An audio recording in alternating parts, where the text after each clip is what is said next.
सूर्यनारायण वेदपारायण लोकरक्षामणि दैवचूडामणि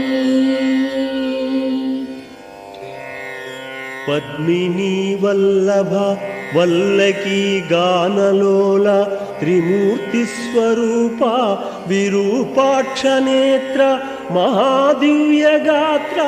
अचिन्त्यावतारा निराकार दीनापराकय्य ओ अय्य बुद्धान्त निर्धूत तापत्रयाभील दावाग्निरुद्रा तनुद्भूत निस्तार गंभीर